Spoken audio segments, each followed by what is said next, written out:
Yo, what's up, gang? It's your boy MoeTheMentor coming at y'all today with an update from the Karmelo Anthony case. Look like the verdict is in, and things are not looking as good for him as he had hoped.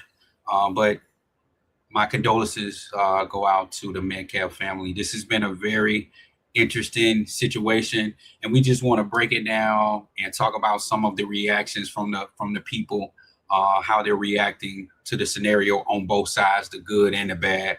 So welcome in, man. Come on, welcome to the show. Let's break it all down. First thing we want to do is just do a quick recap of where we are. We know exactly what's up. There's been 35 years given to this young man. And then also Austin Metcalf lost his life. And again, my condolences go out to his family and friends and loved ones. It's just a very tragic situation here. But let's look into it. Let's look further into it. Let's see what we got.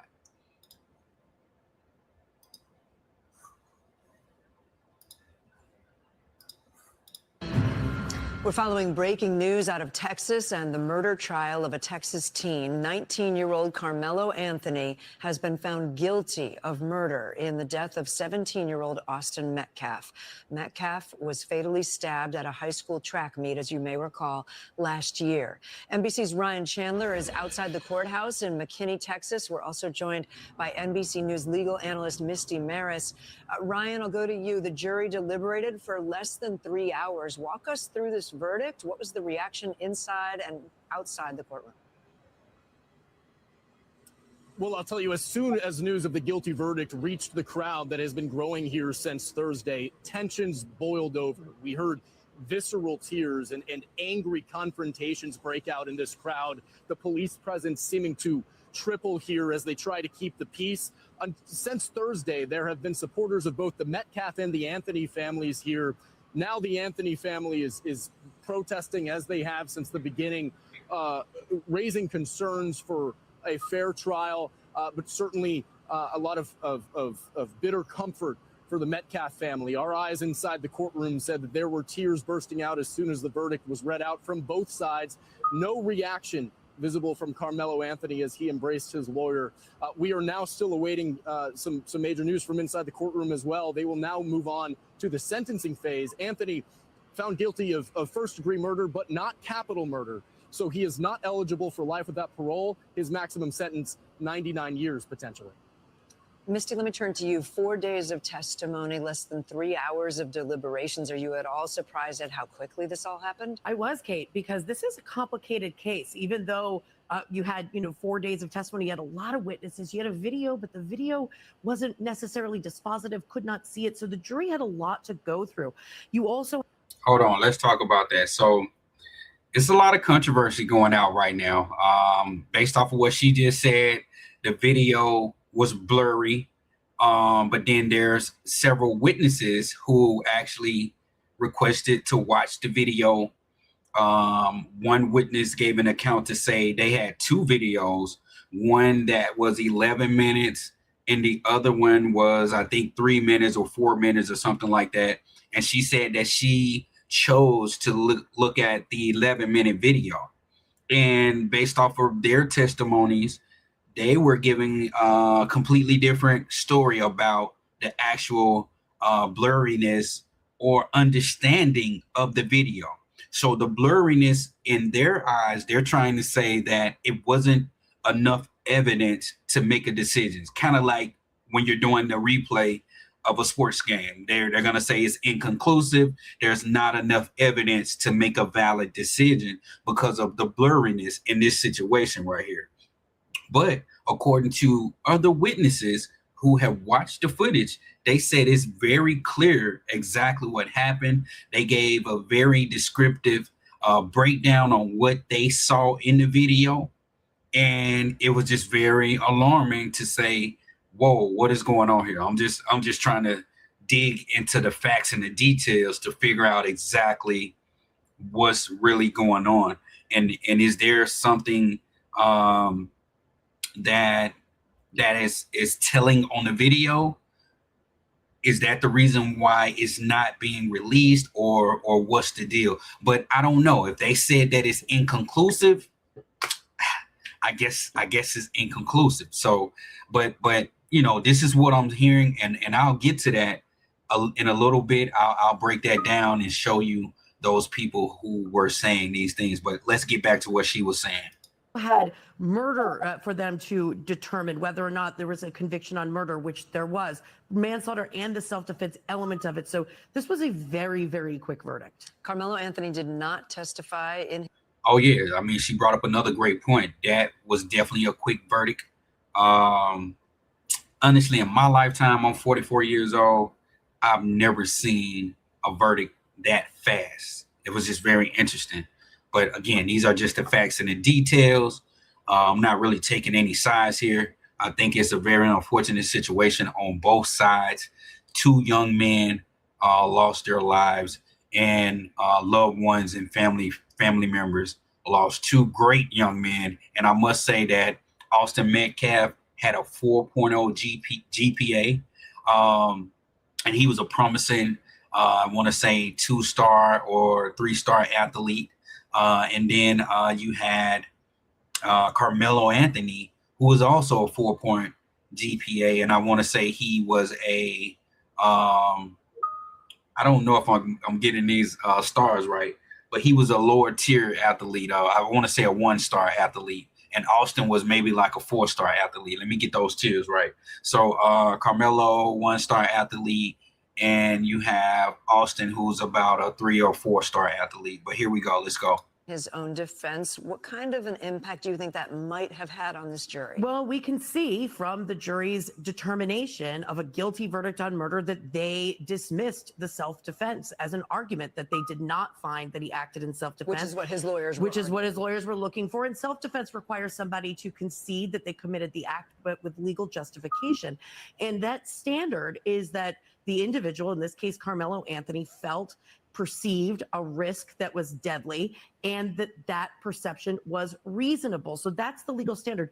It's tremendously difficult in a self-defense case when you don't hear from the defendant on what they were experiencing that day. Ryan, back to Yeah, there's a lot to break down in what she's saying. Like I said, it's very, very complicated situation. And going back to the video, these people gave a different account as to what happened. And I'll let them tell their story for themselves later. We'll get into that later. But according to what these people said, this was an interesting situation, and the video definitely needed to be something that more than the county was able to see. You know, we need to see that video as well. We need to see what make a decision for ourselves on what actually happened, because there's several different angles or frames that they're looking at this from. You know, one side is looking at this from a frame of, hey, this guy was a bully, and he and his friends, they walked up there to try to, basically punk out this little kid, this little weak kid. And then from the other side, it's like they're saying that he was actually invited into the area due to the rain, and he was not a threat. He knew people there, but we'll get into that at some other time. Let me let this video play on out. do you just quickly, do we have any idea whether an appeal will be coming? It's a good question, Kate. I think that will depend on how the jury chooses to punish him. We have no indication of that yet. Ryan Chandler, Misty Maris, thanks to you both. We thank you for watching, and remember. All right.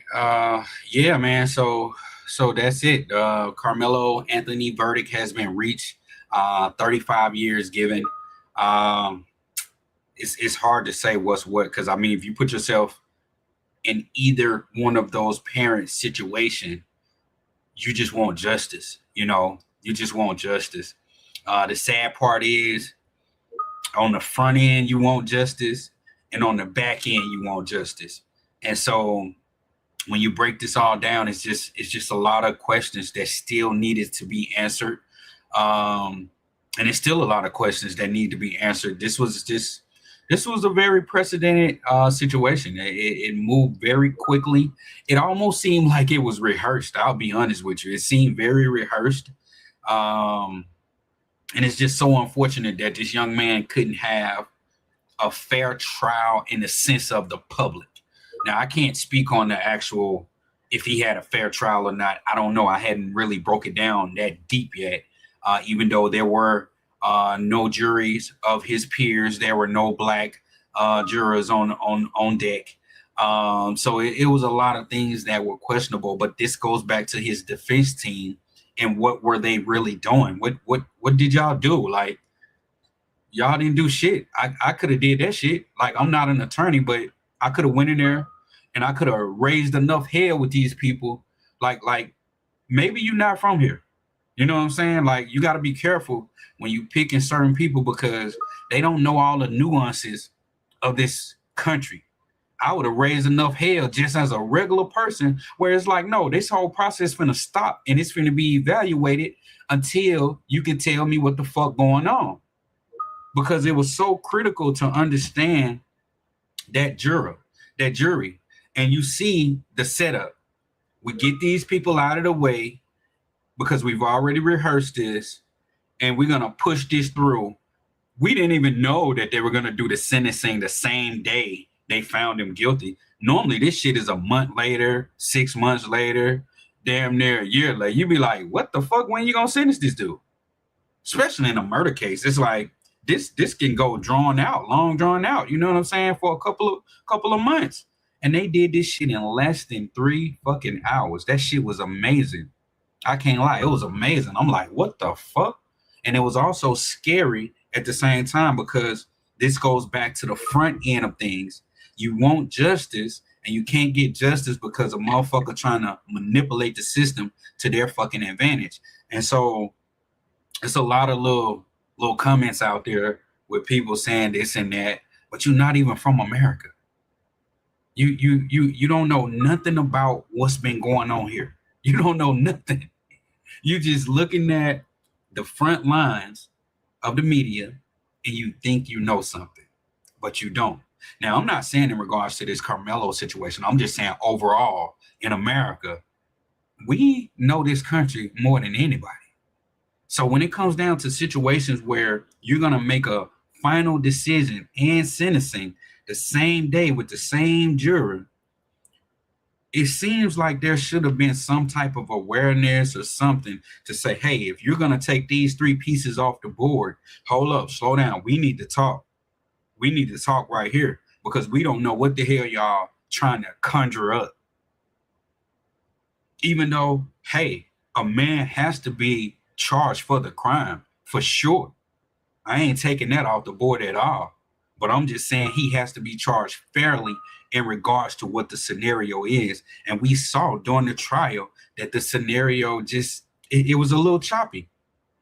It was a little choppy. And it was truthfully, the weakest defense I've ever seen. And like I said, I myself, who is not an attorney, I know these nuances where I could have went in there and created enough hell to halt that situation where there can be some fairness granted to these people just with picking 12 jurors. Like that's simple.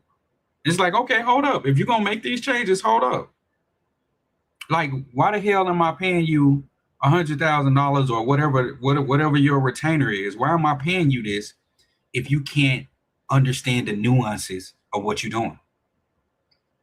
This shit was so fast, that boy didn't even need y'all.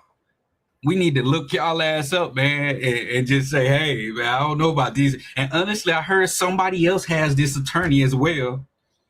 And your ass cooked. You cooked, boy. you cooked if you got this dude. This is all like, you know, I don't know. It could be alleged. It could be, you know, I could be off here. It could be a bigger play. You know, from what I'm hearing, it could be a bigger play. Hey, let all the pieces of the puzzle fall. And then they come back and they clean this up. So I could be off. You know, I give everybody a chance, you know, but from what we just saw, it was just very interesting. And it was like, whoa, there was no interference with their process. It was a smooth go.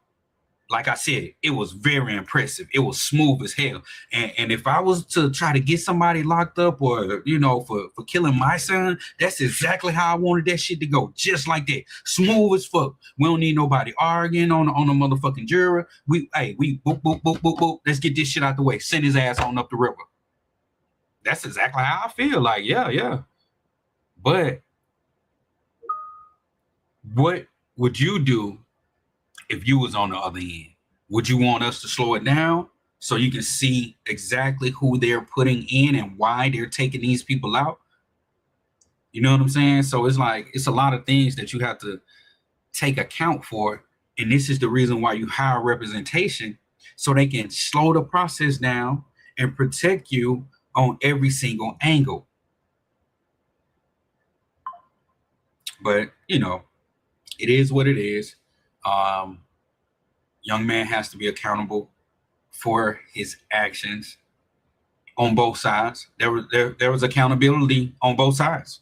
You know, when you really break this shit down, it was accountability given on both sides. One of them is not here because of what you did, and the other one is getting locked up because of what you did. So to me, overall, I think the school system failed them. This track event failed those students. I think those coaches failed those students, and those parents failed those students. Because out of all this shit that's going on that we're talking about, not one time did we talk about any negligence of supervision. If you're at a track meet, which I've been to several in the Mississippi, Georgia, Tennessee areas, and this can go all the way back to when I was in high school up until now, I can tell you that track players and the track atmosphere is not like a football game. It's not like a basketball game. In track, there's a little bit more individuality. So there's not a full team camaraderie situation here. Meaning that if I'm in a football team, these guys are practicing all the same things. They're doing all the same stuff. So if you yell at one or one get into a fight, they all gonna fight. That's just how it's gonna go. I've been in that scenario. But in track, everybody's working on their own personal best. So what tends to happen is if there's a commotion, it's gonna be easily to spot because nobody's gonna join you. You're gonna be the only one fighting in your section because there's no team camaraderie to the fullness like a basketball team or a football team. It's totally different. So you can easily stand out like a sore thumb when there's a commotion, because typically in track it's kind of like almost it's a pre-tennis type of deal where they kind of want you to chill the fuck out. They don't want you to distract these kids. They want you to, you know, they don't want you yelling and screaming. You just gotta, sit there and be cordial. So because you have kids that are going to be, of course, there's going to be the away side and then you're going to have the home side, of course, but there's going to be kids all over the field. The teams are all over the field, and then kids, no kids over here, kids, no kids over here. They're going to be all over the place, just all over the place. And I was like, damn, these motherfuckers all over the place. But it was such a cool environment where it's like, it's just a fun, friendly. It's like being at a fair or something like that, where it's a lot of different things going on at one time. But again, if something pops off, it's gonna be easily to notice. Oh, what the hell that crowd got going on over there? They're doing something. They're doing something they don't have no business. So with that being said, the reason why I said that is when they saw this commotion between these students, because it was about 7. If you count Karmelo in, they said it was 6 versus 1, basically. And then it was a one-on-one, obviously. Like, Austin Metcalf was the ring leader, and he had 5 guys behind him. They said 2 of the guys ran to distract the coach. And then the other 2 and him walked up to the kid, and that's when everything popped off. So again, this was an orchestrated plan on how they wanted to get this kid out of this section. And it makes me wonder, where were the parents? Where were the supervision? Where was the coach? you say the coach was distracted. Well, it's more than one coach. You know what I'm saying? It's more than one coach. And if everybody huddling up under a tent because it's raining, why wouldn't other parents or other students be under there to say, hey, man, what's going on? So I just think that there's a lot that's not being told, and that video will probably bring clarity. But at this point, it's pretty much irrelevant because it is what it is. The sentence and the verdict has been given, and there's a young man who is not here anymore. And again, my condolences go out to him, his family, his friends, and loved ones. I'm gonna continue to do a little bit more on this story because I want to break down a piece for the young man and a takeaway on this situation, on what I think you should do next going forward for yourself to protect yourself, and then also to understand the law on what your parameters are to protect yourself. So if you want to hear more about that and how we're going to break this down to what the positive takeaways are and the negative takeaways are, check me out on the next episode, part 2 of the Karmelo Austin scenario. Peace out, gang. It's your boy Mojo 1000. Have a good one, man. Peace.